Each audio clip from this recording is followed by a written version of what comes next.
Drama की शुरुआत हमारी फीमेल लीड शू से होती है, जो कि अभी अपनी क्लास रियूनियन पार्टी के लिए जा रही होती है। इतने में उसे उसकी फ्रेंड लिन का कॉल आता है और वो काफी शॉक होती है कि वो उससे भी जल्दी पहुंच गई। अभी लिन उसे एक और चीज बताती है कि जो असल में अब्रॉड से वापस आ गया है। तो शू ये जानकारी रुक जाती है और कहने लगती है कि अच्छा ऐसा क्या। तो फिर लिन कहने लगती है कि अगर तुम्हें ऑकवर्ड फील हो रहा हो तो हम लोग इस पार्टी में नहीं चलते। शू मना करती है कि नहीं, मुझे कोई फर्क नहीं पड़ता। फिर कॉल रखते ही यहाँ पर स्नो गिरने लगती है और शू स्नो को देखकर खुश होती होती है कि इतने में पीछे से जो आ रहा होता है, जो कि कोई और नहीं हमारा मेन लीड है। और फिर शू उसे देखकर अपना पास्ट याद करने लगती है और हमें पता लगता है कि दोनों ही एक दूसरे को हाई स्कूल टाइम से जानते हैं और तभी फिर दोनों ही एक दूसरे को तभी से पसंद भी करते थे। और शू ने पहले उसे अपना लव कन्फेस करी थी, जिन वो बहुत ही ड्रंक हो गई थी और उसने उसे बता दी थी कि वही उसका क्रश है। फिर क्या, जब उन दोनों ने ग्रेजुएशन पास करे तो दोनों डेट करने लग गए। पर फिर एक दिन अचानक से शू बिना कोई रीज़न के जो से ब्रेकअप कर लेती है, वो भी उससे बहुत ही हर्ट करने वाली बातें बोलकर। जो उससे कितना पूछता भी है पर वो रीज़न नहीं बताती और उससे ब्रेकअप करके चली जाती है। फ्लैशबैक खत्म होता है और अब यहाँ जो ही उसे इग्नोर कर देता है और उसके आगे से ही वो अंदर पार्टी में चला जाता है। फिर शू भी जैसे यहाँ पार्टी में पहुँचती है तो इन लोग का क्लासमेट उसे अच्छे से इनवाइट कर रहा होता है और वो कहने लगता है कि वैसे ये बड़ा शॉकिंग है कि इतने सालों से मैं तुम्हें कॉल करता था पर तुम पिछली बार भी क्लास रियूनियन पार्टी में नहीं आई और इस बार आ गई। तो ये क्लासमेट उसका भी और जो का भी अच्छे से वेलकम कर रहा होता है, क्योंकि जो भी इतने टाइम बाद आया है। फिर कुछ क्लासमेट आपस में इन दोनों के बारे में बातें करने लगती है कि वैसे ये दोनों जब कॉलेज टाइम पर डेट करना स्टार्ट कर रहे थे तो भी बहुत ही शॉकिंग था, क्योंकि अचानक से ही दोनों डेट करने लगे थे। किसी ने सोचा भी नहीं था कि स्कूल का सबसे फेमस हैंडसम लड़का और दूसरी स्कूल की टॉप स्टूडेंट ये दोनों साथ होंगे एक दिन। और फिर जिस तरीके से ये दोनों साथ हुए वैसे ही पता नहीं अचानक से इनका ब्रेकअप भी क्यों हो गया और किसी को पता भी नहीं चला। और रीज़न तो वो लोग भी जानना चाह रहे होते हैं कि आखिर क्यों। तभी इतने में इन लोग का क्लासमेट हान इन लोग को चुप कर आता है कि अब गॉसिपिंग करना बंद करो। और वो जो से कहने लगता है कि वैसे किसी ने सोचा भी नहीं होगा कि तू इतना अमीर बंदा बन जाने वाला है, वो भी इतनी बड़ी कंपनी का ओनर। तूने तो 5 साल के अंदर ही अपनी कंपनी को इतना ग्रो कर लिया कि तेरी कंपनी 100 बिलियन क्रॉस कर चुकी है प्रॉफिट के मामले में। आखिर अब तेरे जैसे फेमस बंदे से हम बातें कैसे करेंगे। और वो हंसकर सभी का मुंह ठीक करने की कोशिश कर रहा होता है। और फिर जू से कहने लगता है कि वैसे तो कब तक रुकने वाला है। तो जू कहता है कि अब मैं वापस नहीं जाऊँगा। ये सुनकर भी ये चीज़ नोट करी होती है। और फिर हान कहने लगता है कि क्या तू सच में नहीं जाने वाला है, फिर तो कितनी अच्छी बात रहेगी। तो जो बताता है कि मैं बस मजाक कर रहा था, मैं वापस जाऊँगा। तो फिर हान कहने लगता है कि आखिर क्यों, यहाँ पर क्या इतनी अच्छी चीज़ें नहीं है, ऊपर से हम क्लासमेट भी तो हैं।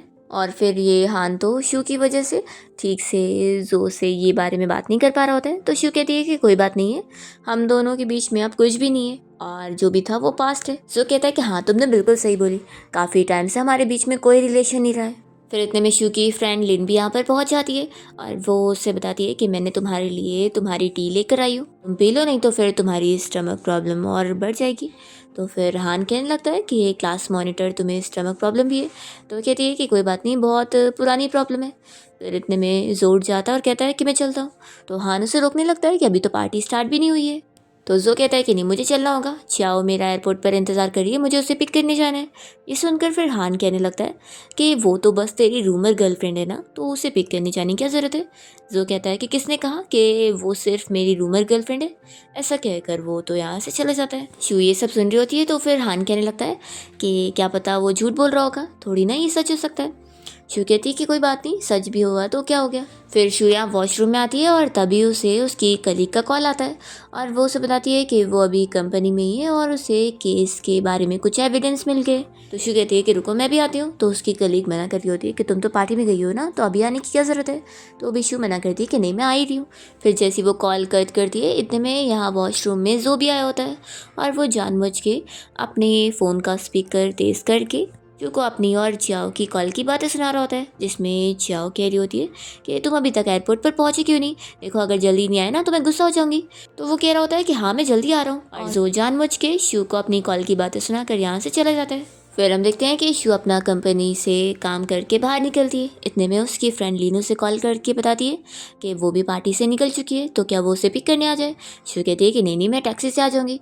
तो उसकी फ्रेंड कहती है कि एक काम करते हैं, फिर मैं तुम्हारे घर पहुँचती हूँ और तुम्हारा इंतज़ार करती हूँ, क्योंकि फिर कल मुझे जो शूट के लिए जाना है तो तुम्हारे घर के पास से सेट नज़दीक होगा। शू मान जाती है कि ठीक है। फिर इसके बाद शू अपनी फ्रेंड लिन के साथ अपने घर पे आ जाती है और यहाँ पर उसका जो डॉग है उसे देखकर लिन कह रही होती है कि ये सिर्फ तुम्हारी बातें सुनता है पर मेरी नहीं। तो शू फिर याद करने लगती है कि जो और उसने दोनों ने साथ मिलकर इस डॉग को घर लाए थे और पाले थे। वो कहती है कि आखिर अब मैं इसकी मॉम हूँ तो ये मेरी बातें सुनेगा ना। लेकिन उससे फिर अपने किसी बिजनेस पार्टनर के बारे में बताने लगती है जो बहुत ही हैंडसम बंदा है। वो उससे कह रही होती है कि क्या मैं तुम्हें उससे इंट्रोड्यूस करवा दूँ।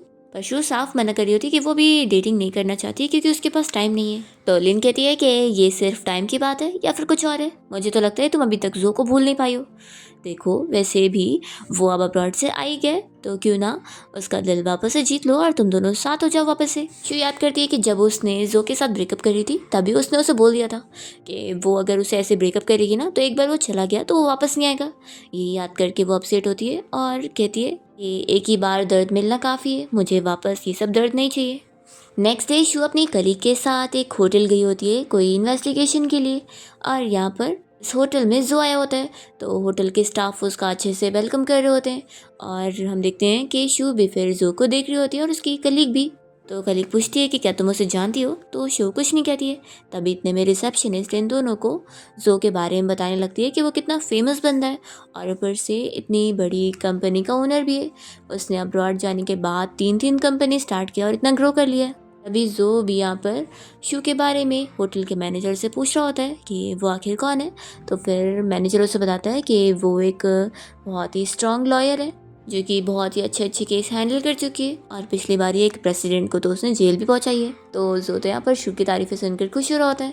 फिर यहाँ पर शू अपनी करी के साथ अपना काम कंप्लीट करने के बाद होटल से बाहर निकलती है। तभी इतने में उसे उसकी फ्रेंड लिन की असिस्टेंट की कॉल आती है और वो पूछ रही होती है कि क्या आप अभी फिल्म सेट पर आ सकती हो। असल में लिन की किसी और एक्ट्रेस के साथ फाइट हो गई है और मुझे तो लगता है कि आपको यहाँ पर आना चाहिए इस चीज़ को सॉल्व करने के लिए। तो शू कहती है कि मुझे अभी एड्रेस सेंड करो, मैं वहाँ पर आती हूँ और वो निकल जाती है। तभी हम देखते हैं यहाँ पर जो को जो कि अभी अपनी कार में आके बैठता है। उसका असिस्टेंट उसे बताने लगता है कि मिस चाओ की असिस्टेंट का कॉल आया था और वो बता रही है कि उनकी किसी और मॉडल के साथ फाइट हो गई है तो आप वहाँ पर चले जाए उस चीज़ को सॉल्व करने के लिए। तो क्या आप चलेंगे? तो जो तो साफ मना कर देता है कि बिल्कुल नहीं। तो फिर असिस्टेंट यहाँ कॉल पर बताने लगता है कि मिस्टर जो को कुछ काम है तो वो नहीं आएंगे। तो फिर कॉल पर चाओ कहने लगती है कि वो जो लड़की चाओ के साथ फाइट कर रही है वो कह रही है कि जो वहाँ पर आ भी जाएगा ना तो उसे भी वो मारेगी और इतनी आसानी से हार नहीं मानेगी। तो जो पूछता है कि उस लड़की का नाम क्या है तो यहाँ पर फिर उसे पता लग जाता है कि वो शू की फ्रेंड लिन है। तो वो अपने असिस्टेंट से कहता है कि ठीक है वहीं पर चलो। फिर फिल्म सेट पर हम देखते हैं कि चाओ और लिन दोनों की टीम यहाँ पर उन लोग की केयर में लगी होती है क्योंकि दोनों ने आपस में फ़ाइट जो कर ली है। तभी इतने में जो यहाँ पर चाओ के लिए पहुँच जाता है तो चाओ से बताने लगती है कि देख लो मेरे फेस का हाल, इससे मुझसे कैसे फ़ाइट करिए। तो लिन तो शॉक होती है कि ये जो सच में इसके लिए यहाँ पर आ गया। उसकी असिस्टेंट कह रही होती है कि जो जैसा बंदा उसके साथ है तो फिर तो ये लोग गए। तभी इतने में यहाँ पर शू भी पहुँच जाती है अपनी फ्रेंड लिन का साथ देने के लिए और वो देख रही होती है कि कैसे चाओ ने जो का हाथ पकड़ी हुई है। वो जेलस हो रही होती है और जो उसे जेलस करवा रहा होता है। फिर शू अपनी फ्रेंड लिन की केयर करने में लग जाती है कि उसकी फेस पर कैसे चोट आ गई है। तभी चाओ शू को बातें सुनाने लगती है कि वो कितनी ज़्यादा अनप्रोफेशनल है जो यहाँ पर काम के लोगों के बीच में खुद आ गई है। तो लिन को गुस्सा आती है कि दोबारा मेरी फ्रेंड के बारे में ऐसी बदतमीजी वाले वर्ड्स बोलना मत। शू तो कह देती है कि मुझे पता नहीं था कि यहाँ पर आउटसाइडर अलाउड नहीं है तो सॉरी, अगली बार ऐसा नहीं करूँगी। चाओ जो को कंप्लेन करने में लगी होती है कि देख लो इसने मेरे फेस का क्या हाल कर दिए। तो लिन जो से कहती है कि तुम्हें दिख नहीं रहा है कि ये कैसे टाइप की लड़की है, क्या तुम गर्लफ्रेंड ढूंढने से पहले पता करोगे कि वो कैसी भी है। तो कहता है कि तुम्हारा बोलकर हो गया, ठीक है वैसे भी तुमने सही बोली हो, मैं गर्लफ्रेंड ढूंढने से पहले अच्छे से चेक कर लूँगा। और फिर वो तो यहाँ से चाओ के साथ चला जाता है। लिन शू से पूछ रही होती है कि तुमने मुझे चुप क्यों कराई। शू कहती है कि वैसे भी मैंने उसके साथ गलत करी हूँ ना तो जाने दो। लिन कहती है कि चलो छोड़ो, अच्छा मुझे अपना मूड नहीं ख़राब करना, हम लोग ड्रिंक के लिए चलते। तो शू कहती है कि मेरे पास अभी टाइम नहीं है। तो फिर उसकी फ्रेंड कहती है कि फिर से तुम्हें काम पड़ गया। तो शू बताती है कि हाँ अभी बहुत सारा काम है और मुझे तो लगता है कि आज ओवर टाइम वर्क करना पड़ेगा, तो ठीक है मैं चलती हूँ। ऐसा बोलकर वो चली जाती है। शू के यहाँ से जाने के बाद लिन फिर पुरानी चीज़ याद कर रही होती है और हमें फ्लैशबैक में दिखाते हैं कि जब शू और जो दोनों का ताज़ा ब्रेकअप हुआ था तो वो कितनी ज़्यादा अपसेट थी, उसके लिए कितनी ज़्यादा रो रही थी क्योंकि उसने कोई रीज़न की वजह से जो को जानबूझ के वो सारी हर्टफुल बातें बोली थी और उससे ब्रेकअप करी थी। क्योंकि वो जो को वो सारी सिचुएशन में नहीं डालना चाहती थी जो वो फेस कर रहा था, क्योंकि जो की फैमिलीज उन दोनों के रिश्ते के अगेंस्ट थे और उन लोगों ने जो को एकदम ही अलग कर दिए थे, जिसकी वजह से उसे काम के लिए लोगों को प्लीज़ करना पड़ रहा था और ये वो नहीं देख पा रही थी। इसलिए वो अपनी फ्रेंड लिन से ये सब शेयर करते हुए बहुत ज़्यादा रो रही थी। फ्लैशबैक ख़त्म होता है और लिन को भी ये सब याद करके बुरा लग रहा होता है। फिर नेक्स्ट डे हम देखते हैं शू को, जो कि किसी होटल में गई होती है अपनी फ्रेंड से मिलने के लिए। एंड तभी यहाँ पर होटल में कोई खून हुआ होता है, तो पुलिस ऑफिसर की टीम वगैरह आए होते हैं और इस होटल में जो भी होता है, जो कि अपने असिस्टेंट के साथ यहाँ पर शू को देख कर नीचे आ रहा होता है। शू को अपने पुराने कैप्टन से इस बारे में पता लगता है कि यहाँ पर किसी लड़की का खून हुआ है ना, तो इसलिए ही वो लोग आए हुए। असल में कुछ रिच लड़कों ने उस लड़की को हैरेस करे और उसे इतना टॉर्चर करें कि पता नहीं अब उसकी जान बच भी पाएगी कि नहीं। और फिर कैप्टन के बताने के बाद अपना काम के लिए चले जाते हैं। तभी इतने में शू जैसी जू को सामने से आता हुआ देखती है, तो वो ही कैप्टन की बात याद कर रही होती है कि वो कह रहे थे कि उस लड़की को हैरेस करने वाले वो कुछ रिच लड़के। तभी शू यहाँ उसे मिस्टर जो बोलते हुए रोकती है और पूछती है कि क्या वो यहाँ पर किसी काम से आया है। तो जो से पूछता है कि क्या वो केस हैंडल करने आई है जो यहाँ पर चीज़ें हुई है उसके लिए, तो वो बताती है कि नहीं। तो फिर वो कहता है कि ठीक है, फिर मैं भी इसमें क्या ही बोलूँगा। फिर शू अपना चली जाती है और यहाँ पर जो अपने असिस्टेंट को उसे फॉलो करने के लिए बोल रहा होता है। फिर शू यहाँ पर लिन के असिस्टेंट से मिलती है, जो कि उससे बताती है कि वो ऊपर वाले रूम में गई थी और अभी तक आई नहीं है। तो शू को अपनी फ्रेंड लिन की फिक्र होती है और वो उसे ढूंढने जाती है। यहाँ पर हम देखते हैं कि जो का असिस्टेंट उसे आकर इस बारे में बता देता है कि शू टॉप वाले फ्लोर पे गई है। ये सुनते के साथ ही जो को शू की फिक्र होती है और वो तुरंत ही उसे ढूंढने जाता है। यहाँ पर हम देखते हैं कि शू जैसी ऊपर वाले रूम में आई होती है, तो देखती है कि यहाँ पर कुछ लड़के साथ में बैठकर नशे वगैरह कर रहे होते हैं और वो लोग उसे देखने लग जाते हैं। इतने में यहाँ पर जो पहुँचता है और वो अंदर रूम में जाकर दरवाज़ा बंद कर लेता है और वो इन्हीं रिच लड़कों को ज्वाइन करता है, जो कि आपस में फिर यहाँ शू को देखने के बाद उसी के बारे में बातें कर रहे होते हैं। और ये लड़का उसके बारे में बहुत ही बेकार सा मजाक करने लगता है, जो कि जो को बिल्कुल पसंद नहीं आता और वो तुरंत ही एक कांच की बोतल उठाकर उसके सर पे फोड़ देता है। तो ये देखकर सारे के सारे शॉक होते हैं और वो बंदा गुस्सा होने लग जाता है। शू बाहर होती है और उसे कुछ गड़बड़ भी फील हो रहा होता है। फिर इतने में जो का फ्रेंड उसे आकर बताता है कि लिन असल में बहुत ही ड्रंक दिख रही थी, तो जो ने उसे अपने प्राइवेट रूम में शिफ्ट करवा दिया, तो वो उसकी फिक्र न करे। वो कहता है कि देखो, तुम्हारा और जो का ब्रेकअप हुए 5 साल हो गए तो क्या हुआ, वो कभी भी तुम्हें और तुम्हारी फ्रेंड को हर्ट करने वाला कोई काम नहीं कर सकता है। और वो उसके सामने कॉल करके बता देता है कि देखा, तुम्हारी फ्रेंड लिन सेफ है। फिर जो बाहर आ जाता है और उसके हाथ में खून देखकर उसका फ्रेंड कहने लगता है कि क्या उसके हाथ में चोट आई है, तो वो कहता है कि नहीं, बस ये तो वाइन है। तभी इतने में यहाँ पर वो कैप्टन और पुलिस ऑफिसर की पूरी टीम पहुँच जाते हैं और वो इन सभी को अपनी जगह पर रुकने बोलते हैं। फिर हम देखते हैं यहाँ पर शू और जो साथ में कार में आ जाते हैं और शू को पता लगता है कि वो जो टॉप फ्लोर में जो मिस्टर गू नाम का लड़का था, उसे किसी ने सर पे मारा है बॉटल से। तो यहाँ पर शू देख रही होती है कि जो के हाथ में चोट है, तो वो समझ जाती है कि ये काम उसी का ही है। तभी फिर वो ये चोट देखकर याद करने लगती है कि जब वो छोटी थी उसके डैड उसे स्टिक से मार रहे थे और तभी वहाँ पर जोर से बचाने के लिए आ गया था और उसे बचाने के लिए वो उसके हाथ पर उसके डैड से चोट भी खा लेता है। और फिर उसे कहता है कि अगली बार उसके डैड कभी उसे ऐसे बुली करे तो वो उसे कॉल करके बुला सकती है, वो उसे प्रोटेक्ट करेगा। तो शू यही याद कर रही होती है और जो को देख रही होती है। फिर शू यहाँ जो और बाकी लोगों के साथ पुलिस स्टेशन आ जाती है और अपने कैप्टन से पूछती है कि जो यहाँ से कब जा सकता है। तो कैप्टन कहते हैं क्योंकि कोई इतनी बड़ी बात नहीं है, बस वो सही सही स्टेटमेंट दे देगा तो फिर यहाँ से जा सकता है। शू कहती है कि फिर तो ठीक है, मुझे अभी काम है तो मैं जा रही हूँ और अगर आपको कुछ बताना रहेगा तो मुझे कॉल कर देना। फिर शू बाहर आकर टैक्सी का इंतज़ार कर रही होती है और जो भी जैसी बाहर आता है तो वो शू को देखने लगता है। तभी उसका असिस्टेंट पूछता है कि बॉस, हमें क्या मिस शू को भी अपने साथ लेना है और उन्हें उनके घर तक छोड़ना है। तो जो कहता है कि नहीं, हमें बस उसे फॉलो करना है। तो असिस्टेंट बड़ा शौक होता है कि ये उसे पिक नहीं करना चाहता, बस उसे फॉलो करना चाहता है। जैसे यहाँ पर शू टैक्सी में बैठकर निकल जाती है तो यहाँ पर उसके पीछे ऑलरेडी एक कार लग जाती है। तो असिस्टेंट फिर जो को बताने लगता है कि मिस शू की कार को ऑलरेडी कोई और कार फॉलो कर रही है। तो जो कहता है कि इस कार का नंबर प्लेट देख लो अच्छे से। और फिर जो शू को तब तक फॉलो करता है जब तक वो सेफली अपनी बिल्डिंग के पास पहुंच नहीं जाती है, और फिर उसे घर तक जाता हुआ देखकर वो भी अपना फिर चला जाता है। फिर शू जैसे अपने घर में आती है तो उसका डॉग जल्दी से उसके पास भागते हुए आता है, तो कहती है कि लगता है तुम बहुत देर से मेरा इंतजार ही कर रहे थे। फिर इतने में अचानक से वो बहुत ज़्यादा भौंकने लग जाता है, तो शू को समझ आता है कि बाहर लगता है कोई है। फिर वो तुरंत ही प्रॉपर्टी मैनेजमेंट वाले स्टाफ को कॉल लगाती है और कहती है कि वो तुरंत चेक करे कि उसके रूम के बाहर कोई है क्या। फिर वो प्रॉपर्टी मैनेजमेंट वाले बंदे यहाँ पर शू से मिलने आ जाते हैं और कहते हैं कि फिक्र करने वाली कोई बात नहीं है, यहाँ पर कोई भी नहीं है। तो शू ने थैंक यू बोलकर दरवाज़ा बंद कर दिया। शू अपने डॉग से कह रही होती है कि तुम मुझे बहुत मिस करते रहते हो ना, तो ठीक है हम लोग सैटरडे को पार्क में घूमने चलेंगे। और फिर वो यहाँ पर उसे शेयर कर रही होती है कि आज मैं जो से मिली थी और वैसे मुझे लगता है कि अब वो मुझसे नफरत करने लग गया है, लेकिन मैंने तो ये रिजल्ट एक्सपेक्ट करी ही थी, तो आखिर फिर भी मैं सेट क्यों हो रही हूँ। शू फिर सोचती है कि चलो मुझे अब इस बारे में नहीं सोचना है, वैसे भी हर दिन न्यू डे होता है और कल फिर मुझे जल्दी काम पर भी जाना है। फिर नेक्स्ट टाइम देखते हैं कि शू जब अपने ऑफिस में होती है तब यहाँ पर उसे कोई कुछ फ़ोटोज़ सेंड करता है जो कि उसकी खुद की फ़ोटोज़ होती है, और वो शौक होती है कि वो जहाँ पर भी जाती है कोई बैग से उसकी फ़ोटोज़ ले रहा है और उसे सेंड किया हुआ है। उसकी कलीग भी देखकर शौक होती है और उसे तुरंत ही कैप्टन ब्लू को ये भेजकर इन्वेस्टिगेट करने के लिए बोलती है। तो शू फिर उसकी बात मान जाती है।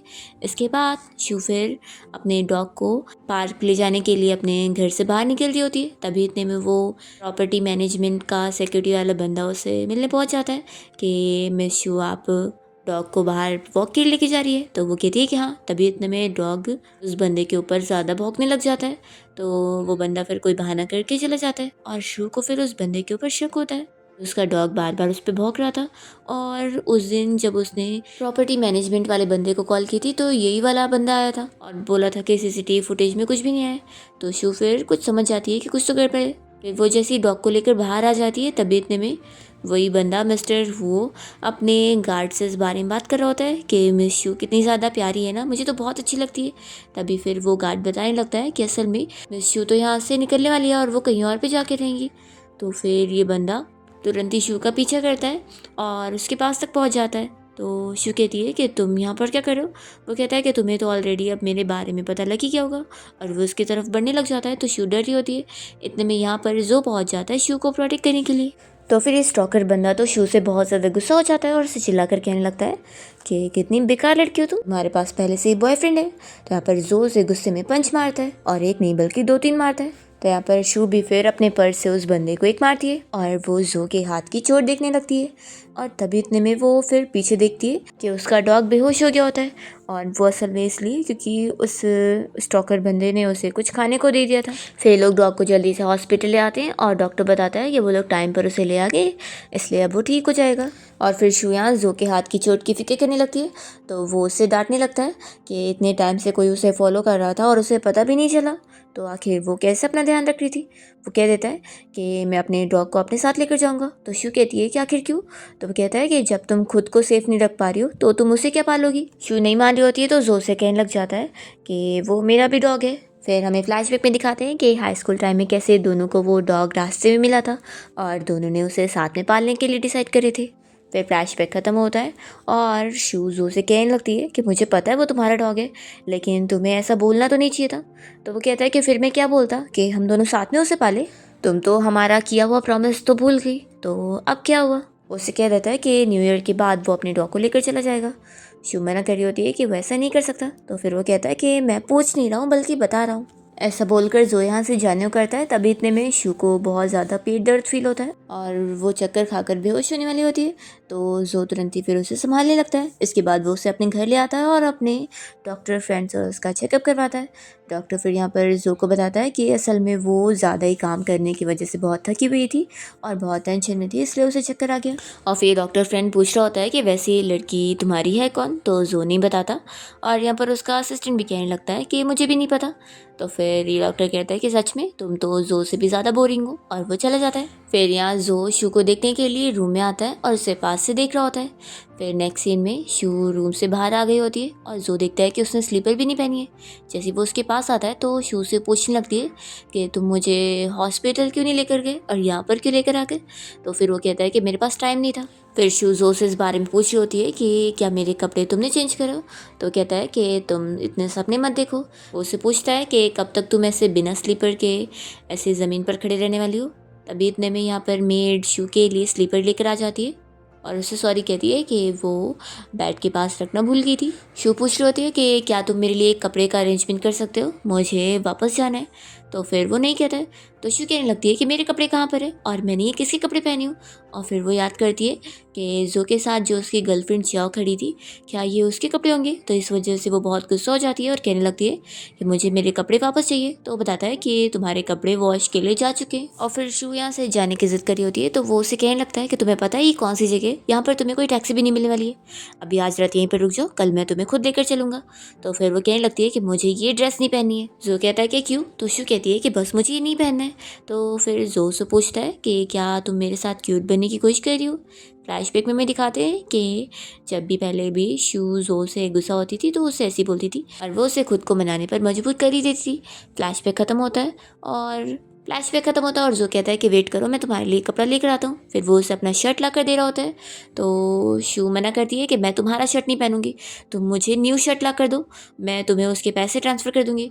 तो जो को गुस्सा आ रही होती है पर फिर वो उसे न्यू शर्ट ला कर दे देता है, जिसका प्राइस पड़ते ही शू तो शॉक हो जाती है कि वो तो कितना महंगा शर्ट है।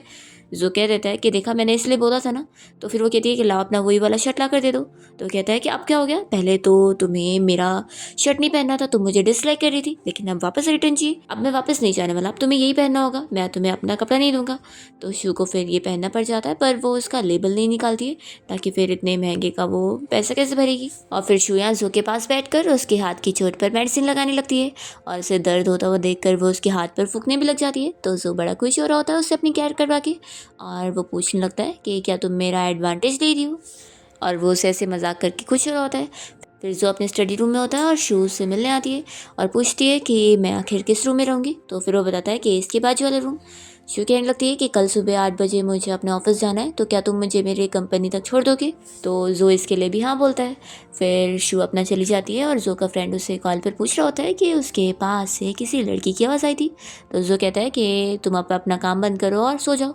और फिर वो मीटिंग क्लोज करके जैसे बाहर आता है तो शू से कहने आ रही होती है कि वो उसका बेडरूम है तो वो वहाँ पर कैसे रह सकती है। जो कहता है कि क्या हुआ, अब मैं तुम्हें एक न्यू रूम ला कर दूँ, और वैसे भी अब इतना भी शाय होने की ज़रूरत नहीं है, ऐसा नहीं है कि हमने कभी नाइट नहीं स्पेंड करे।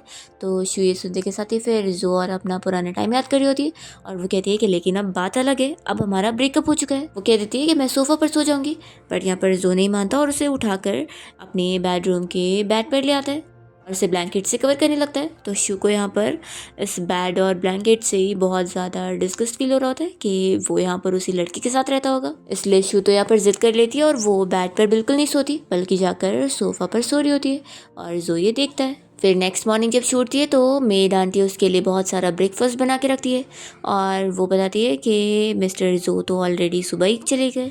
फिर शू जब घर से बाहर निकलती है तो असिस्टेंट उसे कहने आता है कि मिस्टर जो ने मुझे आपको मैसेज पास करने के लिए बोला है कि आप उनका नंबर ऐड कर लो और साथ ही जो उन्होंने अपना शर्ट आपको दिए थे उसके पैसे उन्हें ट्रांसफ़र कर दो। तो शू कहती है कि मैं उसे कैश में पे कर दूँगी, ऐसा बोलकर तुरंत ही चली जाती है। फिर शू जब अपनी कंपनी आई होती है तो उसकी कलीग उसकी तारीफ़ करने लगती है कि आज तो वो बहुत ही ज़्यादा ब्यूटीफुल लग रही है, रोज़ से भी ज़्यादा ब्यूटीफुल। तो अब तो वो और जेंटल लगने लगी है। दूसरी कलीग भी उसकी तारीफ़ कर रही होती है। तो शू फिर खुश होती है और अपना फिर वो काम करने बैठ जाती है। तभी यहाँ पर एक एम्प्लॉय इशू के बारे में उसकी कलीग से शेयर कर रही होती है कि असल में उसका जो बचपन है वो बहुत ही ज़्यादा कॉम्प्लिकेटेड रहा है। जब वो 5 साल की थी तभी उसकी मॉम उसे छोड़कर चली गई थी और उसके डैड एक अल्कोहलिक और साथ ही साथ जुआरी पर्सन थे, क्योंकि जब वो टीनेजर थी तो वो भी गुजर गए।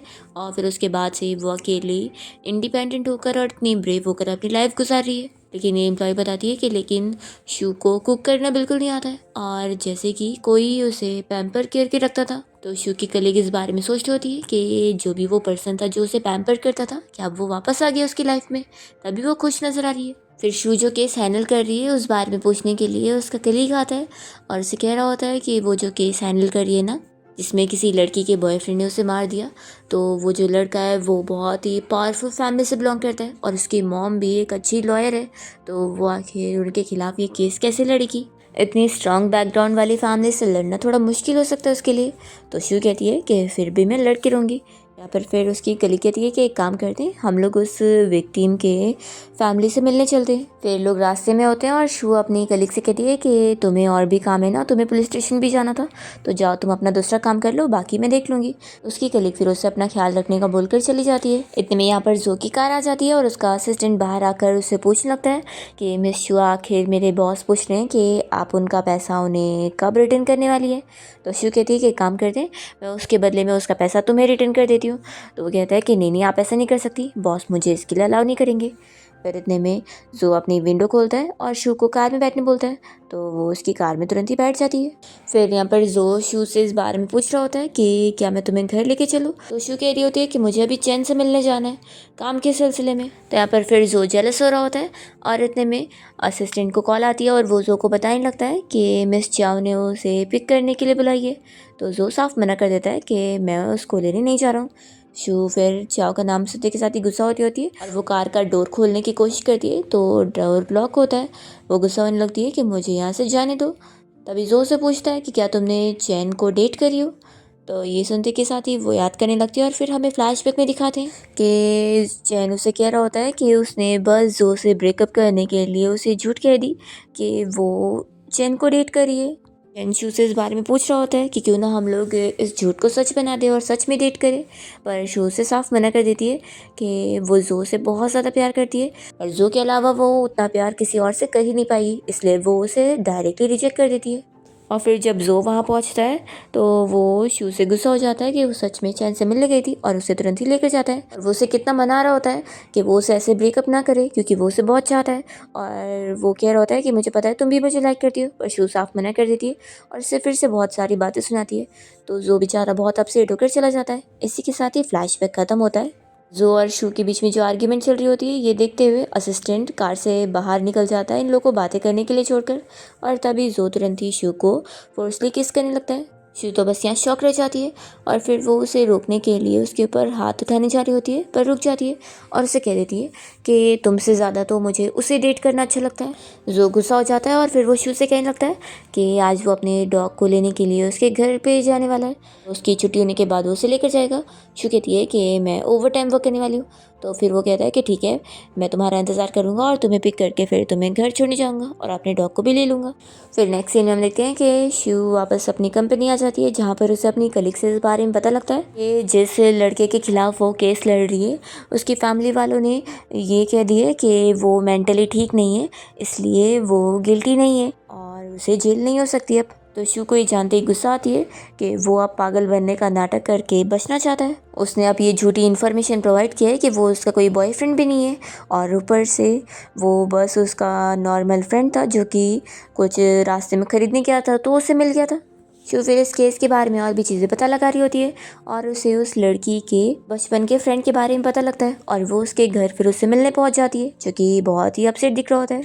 वो उससे उस केस के रिलेटेड कुछ क्वेश्चंस वगैरह पूछने आई होती है जिससे फिर केस में हेल्प मिले और वो उस लड़की को इंसाफ दिलवा सके। वो उससे पहले तो पूछती है कि विक्टिम के साथ उसका क्या रिलेशन था, तो फिर वो बताता है कि वो उसका बचपन का बहुत ही अच्छा फ्रेंड था और वो अचानक से क्लब में उससे मिलने गया था और तभी उसने उसे वहाँ पे मरा हुआ देखा था और बहुत ज़्यादा शौक होता कि ये उसके साथ कैसे हो गया।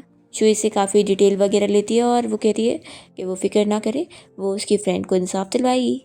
फिर शू की जब काम से छुट्टी हो जाती है तो जो उसे पिक करने पहुंच जाता है और वो उसके साथ फिर उसके घर पे आ जाता है। फिर शू अपने डॉग के साथ खेलने लगती है। इतने में जो अपने डॉग को आवाज़ देता है तो वो जल्दी से शू को छोड़कर जो के पास चले जाता है। फिर शू जेलस हो रही होती है और वो जू के लिए पानी ला कर देती है।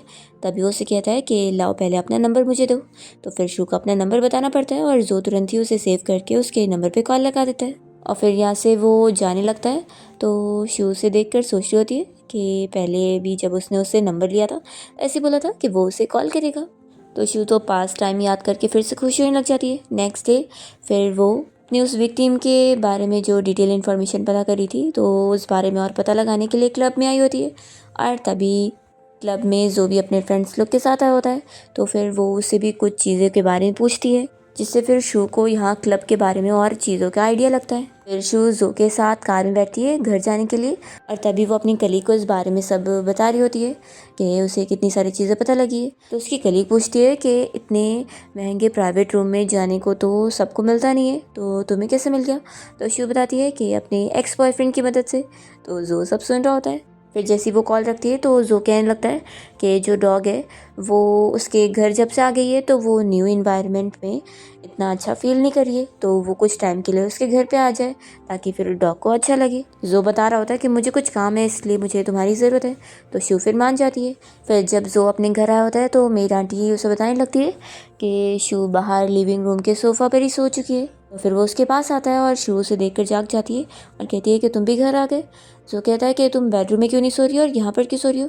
तो फिर वो बताती है कि वो अपने केस रिलेटेड कोई डॉक्यूमेंट पढ़ ही रही थी और तभी उसे नींद आ गई। शू मान जाती है कि ठीक है मैं जाके रूम में सो जाती हूँ। फिर वो जैसे ही जाने लगती है तो रुकती है और उसे इस बारे में पूछने लगती है कि उसका जो उस लड़की चाओ के साथ रिलेशन है क्या वो फेक है? तो जो कहता है कि तुम क्या चाहती हो कि मैं इसका क्या जवाब दूँ कि सच में फेक है और मैंने बस तुम्हें जेलस करवाने के लिए उसके साथ झूठा रिलेशन का नाटक किया है। तुम्हें नहीं लगता कि तुम ऐसा बोलकर अपने आप को ओवर एस्टिमेट कर रही हो? तो शू कहती है कि अगर ऐसी बात नहीं है तो फिर तुमने मुझे किस क्यों किया? जो इसका जवाब नहीं दे रहा होता है तो शू उससे पूछने लगती है कि क्या अभी तक उसने मूव ऑन नहीं किया है। तो जो कहता है कि तुम्हें क्या लगता है कि क्या मेरी लाइफ में सब कुछ सही चल रहा है और या फिर क्या तुम्हारी लाइफ में सब कुछ सही चल रहा है? तो शू फिर तुरंत ही उसे किस करने लग जाती है और जो फिर उसे किस बैक कर रहा होता है तो वो तुरंत ही उसे रोकती है। तो कहता है कि तुम तो अभी भी पहले की तरह ब्रीथ नहीं कर पा रही हो, क्या चैन ने तुम्हें कुछ सिखाया नहीं? तो शू फिर गुस्सा हो जाती है और अपने रूम के लिए जाने लगती है। तो जो उसे उठा के रूम तक छोड़ कर आ जाता है। फिर रात में शू जब पानी पीने के लिए आई होती है जो यहाँ उसके पास आ जाता है और पानी निकाल कर देता है। तो शू कहती है कि क्या मैंने तुम्हें डिस्टर्ब कर दी? तो जो बताता है कि नहीं, मैं असल में अपना ऑफिस का ही काम कर रहा था। तो शू कहती है कि इतनी रात को भी? तुम्हें रोज़ इतनी रात को नहीं जागना चाहिए क्योंकि ये तुम्हारी हेल्थ के लिए अच्छा नहीं है। तो जो मान जाता है कि ठीक है। फिर यहाँ पर शू से पूछ रही होती है कि वो कहाँ पर सोने वाला है। तो वो कहता है कि मैं सोफ़ा पे सो जाऊँगा। कहती है कि आखिर क्यों? तो जो कहता है कि उसके घर में सिर्फ एक ही बेडरूम है। तो वो शौक होती है कि इतना बड़ा घर है और सिर्फ एक ही बेडरूम। जो बताता है कि मैंने यही सोचकर एक ही बेडरूम बनवाया हूँ ताकि अगर मेरी फ्यूचर वाइफ के साथ मेरा झगड़ा भी हो जाए ना तो भी हम दोनों साथ ही में सोए। शू ये सुनते के साथ ही शाय हो जाती है और फिर उसे कहती है कि मैं सोफ़ा पर सो जाती हूँ और तुम जाकर बेड पर सो। मैं नहीं चाहती कि मेरी वजह से तुम अपने घर में तकलीफ में हो। और जो नहीं मानता और कहता है कि इसकी ज़रूरत नहीं है और फिर वो खुद जाकर सोफ़ा पे सो जाता है। फिर नेक्स्ट मॉर्निंग शू यहाँ पर जो को सोता हुआ देखकर उसके पास आती है और उसका फेस टच करने वाली होती है, पर फिर वो रुक जाती है और अपना काम के लिए निकल जाती है। और तभी हमें पता लगता है कि जो तो जाग ही रहा होता है। फिर नेक्स्ट सीन में हम देखते हैं कि शू उसी लड़के से मिलने जाती है जो कि उसी विक्टिम का चाइल्डहुड फ्रेंड है जिससे वो लास्ट टाइम मिलने गई थी। यहाँ पर वो अपनी जान देने की कोशिश कर रहा होता है तो शू से रोकने लगती है और उसे कहती है कि तुम फिक्र मत करो, मैं तुम्हारी फ्रेंड को इंसाफ दिलवा के रहूँगी। तो फिर वो कहने लगता है कि तुम कैसे करोगी?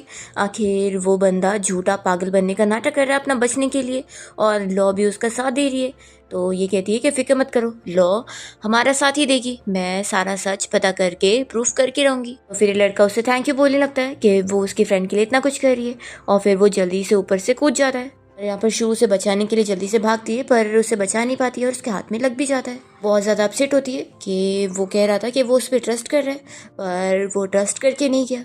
फिर हम देखते हैं कि शू को आने में घर पे देरी हो जाती है तो जो उसकी फिक्र करने लगता है क्योंकि उसका कॉल भी नहीं लग रहा होता है। तो ये तुरंत ही फिर घर से निकल रहा होता है। इतने में शू घर पे आ जाती है, पूछती है कि तुम कहीं बाहर जा रहे हो? तो वो कहता है कि नहीं मैं कहीं नहीं जा रहा हूँ। तभी मेरी आंटी यहाँ पर शू की हाथ की चोट देखकर उससे पूछने लगती है कि उसे क्या हुआ है। तो कहती है कि कुछ नहीं, बस कहीं पर हाथ टकरा गया था। सो ये देख रहा होता है और फिर इतने में शू बहाना करती है कि मैं थक गई हूँ तो मैं अपने रूम में जा रही हूँ और जल्दी से चली जाती है। और फिर जो भी अपने रूम में चला जाता है तो असिस्टेंट इस बारे में मेरी आंटी से डिस्कस करने लगता है कि आंटी आपको नहीं लगता कि बॉस और मिस शू के बीच में कुछ तो अजीब चल रहा है? पहले तो उनकी बहुत ज़्यादा केयर कर रहे थे लेकिन जब वो घर आ गई तो वो कैसे कोल्ड बिहेव करने लग गए। मुझे तो लगता है कि बॉस सच में मिस शू की केयर करते बहुत ज़्यादा पर दिखाते नहीं है। तो मेरी आंटी कहती है कि ऑफ कोर्स यही बात है क्योंकि क्या तुमने देखा है कि बॉसेस से पहले कभी किसी और लड़की को इतना अच्छे से ट्रीट करते हो? तो असिस्टेंट कहता है कि नहीं। फिर हम देखते हैं कि जोया अपना स्टडी रूम में वर्क कर रहा होता है। फिर इतने में उसे किसी का मैसेज आता है और उसे इस बारे में पता लग जाता है कि शू अपना जो केस हैंडल कर रही थी उसमें वो विक्टिम के फ्रेंड से मिलने गई थी, आज उसने कूद कर अपनी जान ले ली है। शू वहीं पर खड़ी थी और उसने उसकी जान नहीं बचा पाई, इसी वजह से वो अपसेट हो गई है। तो ये जानते के साथ ही जो यहाँ शू को देखने आता है, जो कि उसकी सोफ़ा पर बैठी हुई थी। तो वो उसे पूछने लगती है कि क्या तुम सोने जा रहे हो? तो वो हाँ बोलता है। तो शू कहती है कि ठीक है। फिर वो अपने डॉग को लेकर रूम में जा रही होती है। अभी वो पूछता है कि तुम्हारा हाथ अभी भी दर्द दे रहा है? शू कहती है कि नहीं। तो फिर वो कहता है कि फिर तुम रो क्यों रही हो? शू कहती है कि मैं नहीं रो रही हूँ। पर यहाँ जो समझ जाता है कि शू को और भी चोट आई है और वो चोट देख भी लेता है। तो फिर वो तुरंत ही कॉल करके अपने डॉक्टर फ्रेंड को घर बुला लेता है। और फिर यहाँ शू जब सो रही होती है तो जो उसे मेडिसिन लगाने के लिए आता है, और जैसे ही बटन खोलने जा रहा होता है तो शू जाग जाती है और वो उसे दिखाता है कि वो मेडिसिन लगाने आया था। तो शू कहती है कि लाओ मुझे दे दो, मैं खुद लगा लेती हूँ। तो फिर वो कहता है कि नहीं, तुम्हारे हाथ में चोट है। और फिर वो खुद अपने हाथ से उसको मेडिसिन लगा देता है। फिर शू यहाँ पर सो रही होती है और उसे हक करके पकड़ी होती है। तो जो यहाँ पर उसकी अच्छे से केयर कर रहा होता है और सोच रहा होता है कि वो इतना सफ़र कर रही थी और उसने उसे बताई भी नहीं। फिर नेक्स्ट मॉर्निंग जब शू की नींद खुलती है तो वो देखती है कि वो यहाँ बेड पर है। तो वो काफ़ी शौक होती है। इतने में जो उसके सामने अपना शर्ट चेंज कर रहा होता है तो शू से देखने लग जाती है। जो कहता है कि ऐसे मत देखो, क्योंकि देखकर फ़ायदा नहीं है, मैं तुम्हें टच नहीं करने दूंगा। शू कहती है कि किसने कहा कि मैं तुम्हें टच करने का चाह रही थी? तो जो कहता है कि क्या पता, तुम्हें देखकर तो ऐसे ही लग रहा था, और वैसे तुम्हारा फ़ोन अभी बज रहा था। तो शू तुरंत ही फिर अपना फ़ोन चेक करती है। फिर यहाँ पर शू को अपनी कलीग का मैसेज दिखता है जिसमें उसने केस के रिलेटेड कोई उसे चीज़ बताई होती है। तो शू को तुरंत ही फिर ऑफिस जाना होता है और वो जो से कहती है कि क्या तुम मुझे तुरंत ही ऑफिस छोड़ दोगे? तो वो मान जाता है। फिर जैसे ये लोग यहाँ पार्किंग लॉट में आते हैं तो शू कहने लगती है कि क्या तुम्हारे पास कोई सस्ती सी कार नहीं है? मुझे थोड़ा लो प्रोफाइल में जाना है, इतनी महंगी कार लेके जाऊँगी दोबारा कोई मेरी फ़ोटो लेकर फिर यही पूछते बैठेगा कि आखिर मेरा इस कार ओनर के साथ क्या रिलेशन है।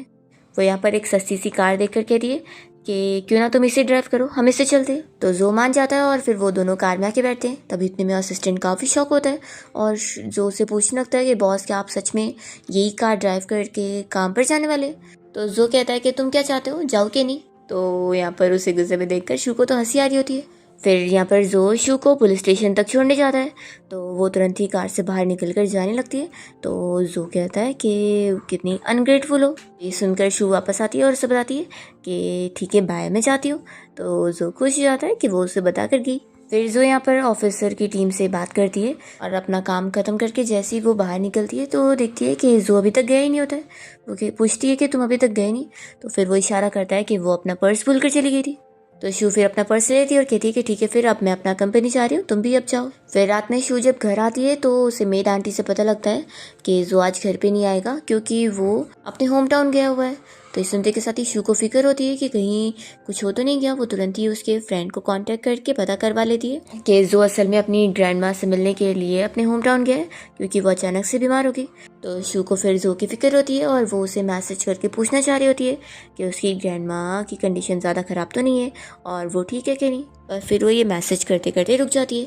फिर रात में वो अपना डॉक्यूमेंट वगैरह पढ़ रही होती है। इतने में उसे जू का कॉल आता है और वो पूछता है कि क्या तुम सो गई? तो शू कहती है कि नहीं, बस अपना काम ही कर रही थी।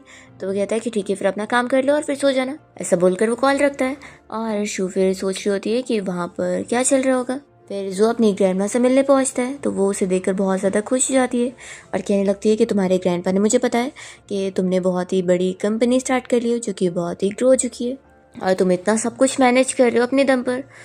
वो पूछने लगती है कि क्या तुम अपने ग्रैंड पेरेंट्स से नफरत करते हो? तो जो कहता है कि नहीं ग्रैंडमा। यहाँ पे ग्रैंडमा फिर उससे शू की वजह से सॉरी कह रही होती है और पूछ रही होती है कि तुम दोनों शादी कब करने का सोचो? तो जो ये सुनते के साथ ही गुस्सा हो जाता है, कहने लगता है कि हम कोई चीज़ नहीं है और यहाँ पर ऐसा नहीं हो सकता कि आप लोग जब मर्जी चाहें हमारी शादी नहीं होने दे सकते और जब मर्जी चाहें हमारी शादी होने के लिए बोल सकते हैं। तभी ग्रैंडमा बीमार होने लग जाती है और वो खांसती है तो उनके मुँह से खून आ रहा होता है। तो ये देखकर फिर जोन की और भी फिक्र कर रहा होता है। फिर हम देखते हैं कि जो के ग्रैंडपा उसे बात करने के लिए बुलाते हैं और कहने लगते हैं कि तुम्हारी ग्रैंडमा को इतने सालों से रिग्रेट हो चुका है कि उन्होंने तुम्हें और उस लड़की शू को अलग कर दिया था और इन 5 सालों में वो दोनों एक दूसरे से फिर इस वजह से मिले भी नहीं और वो इतना दूर चला गया कि अपनी फैमिली से भी इतना दूर रहने लगा। इसलिए ग्रैंडपा ये सब बोलकर कह रहे होते हैं कि चलो अच्छा पास्ट है, उसे भूल जाओ और अब अपनी शादी की डेट जल्दी से फिक्स करो। तो जो कहता है कि किसके साथ? जिसे मैं पसंद करता था, आपने उसे तो मुझसे दूर भगा दिया।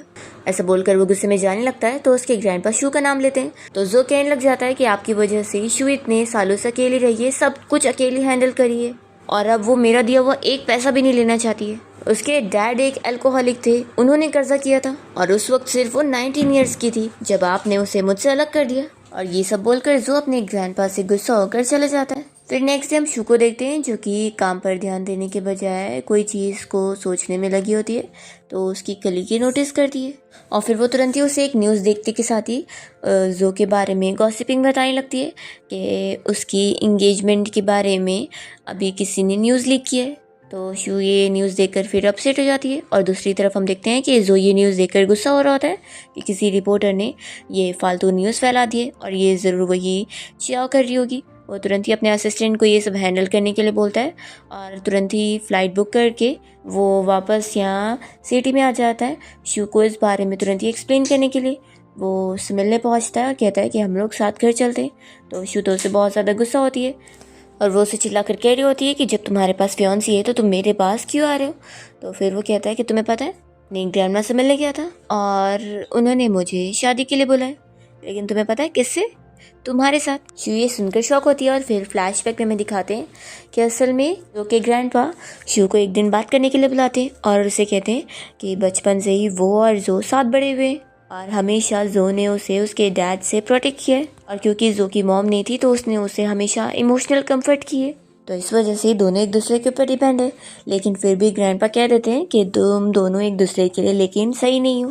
वो कह देते हैं कि मैंने जो के लिए अपने अलग रास्ते बनाए हो और वो आगे चलकर बहुत ज़्यादा सक्सेस हो सकता है, लेकिन पता है तुम्हारे लिए उसने फैमिली से रिश्ता तोड़कर अपने दम पर जीने का सोच लिया है और वो कितना कुछ कर रहा है सिर्फ तुम्हारी वजह से, खुद इंडिपेंडेंट रहकर तुम्हारे और अपने लिए कुछ करने को। वो जाकर दूसरे कंपनीज के लिए काम कर रहा है ताकि वो तुम्हारे लिए पैसे कमा सके। सोचो तुम लोग अभी यंग हो और बिना कोई कनेक्शन के जो का कुछ नहीं हो सकता। ऐसे खुद के दम पर वो कुछ भी नहीं कर पाएगा और बस अकेला रह जाएगा। और अगर वो मेरी कंपनी में आकर काम करेगा तो उसे ऐसे नीचे लेवल का वर्क नहीं करना पड़ेगा। तुम्हें पता है जो की मॉम ने जो उसके लिए घर छोड़कर गई थी, इवन उसने उसे तक बेच दिया ताकि वो तुम्हारे और अपने लिए अपार्टमेंट खरीद सके जिसमें तुम लोग रह रहे हो। तुम्हें प्रोटेक्ट करने के लिए वो कितना कुछ कर रहा है और बस अपना सब कुछ खो दे रहा है। शू ये सब सुनकर बहुत ज़्यादा अपसेट हो जाती है और यहाँ से जाने लगती है। तो ग्रैंडपा उसे कहते हैं कि तुम इस बारे में अच्छे से सोचना। तो फिर शू जाकर देखती है कि सच में जो कैसे लोगों से काम मांगने के लिए उन्हें प्लीज़ कर रहा होता है। ये देखकर उसे बहुत बुरा लगता है और फिर इसी के साथ ही फ्लैशबैक खत्म होता है क्योंकि यही वो रीज़न था जिसकी वजह से उसने उसके साथ ब्रेकअप कर ली थी। जो यहाँ पर शू को बताने लगता है कि उसने अपने ग्रैंडपा को साफ मना कर दिया कि वो उनकी बात नहीं मानेगा क्योंकि वो जब चाहे उसे ऐसे नहीं चला सकते। वो कह देता है कि हम फिर से स्टार्ट ओवर करते हैं और एक अच्छी न्यू लाइफ शुरू करते हैं। तो शू मान जाती है और फिर दोनों साथ में घर आ जाते हैं। तभी इतने में जो को फिर से ग्रैंडपा की कॉल आती है और वो उसे बताने लगते हैं कि उसकी ग्रैंडमा फिर से बीमार हो गई थी और उसके बारे में सोचते हुए वो बेहोश हो गई थी फिर से।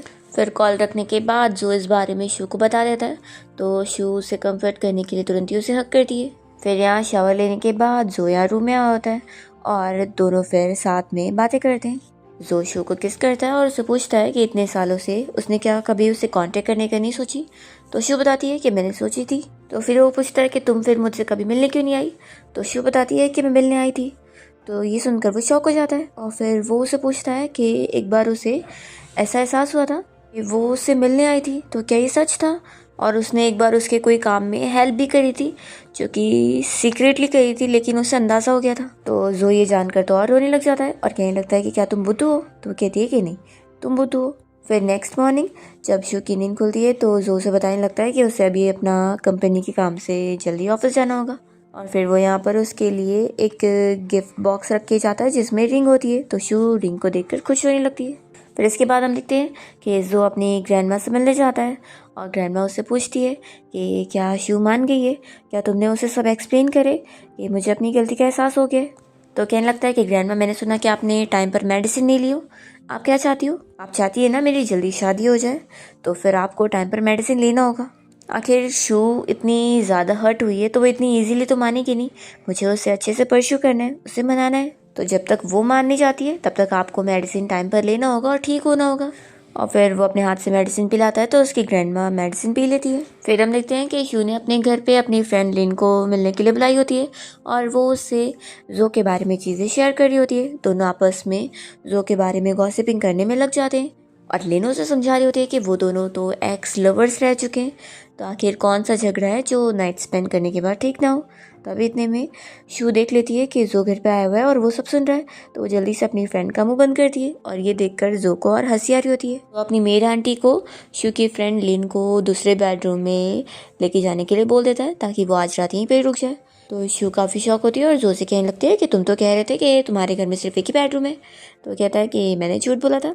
और वो शू से पूछता है कि क्या वो गुस्सा तो नहीं हो गई, तो वो नहीं बोलती है। और फिर फाइनली अब दोनों के बीच में सब कुछ ठीक हो गया होता है और वो लोग वापस से डेट कर रहे होते हैं। इस बारे में नेक्स्ट मॉर्निंग शू की फ्रेंड को भी पता लगता है, तो वो काफ़ी खुश होती है कि दोनों ही खुश है, तो इसलिए वो भी खुश है। फिर शू जो के साथ मिलकर उसकी ग्रैंडमा और ग्रैंडपा से मिलने गई होती है। यहाँ पर वो उसकी ग्रैंडमा का ख्याल रख रही होती है और उन्हें वो माफ़ कर देती है, क्योंकि ग्रैंडमा उससे सामने से ही माफ़ी मांग रही होती है कि उन्होंने सच में उसके साथ गलत की थी। तो शू यहाँ पर पास्ट बातों को बुलाने के लिए बोल रही होती है और फिर वो जो से कहती है कि देखो, अब मैंने उन्हें माफ़ कर दिया तो तुम भी मुझे माफ़ कर दो। एक्चुअली में जो इस बात से शू से गुस्सा था कि उसके ग्रैंड पेरेंट्स ने शू को उससे दूर होने बोले, तो वो सच में उससे दूर हो गई। लेकिन जो उसको सच बताना चाहिए था और उससे ऐसे दूर नहीं होना चाहिए था, तो वो उसके इस झूठ की वजह से उतने टाइम से उससे गुस्सा था। पर अब दोनों के बीच में सब कुछ सॉल्व हो गया होता है और जो ने शू को आराम से सोचने का टाइम दिया होता है कि वो जब उसके साथ शादी करने के लिए रेडी होगी तब वो दोनों शादी करेंगे।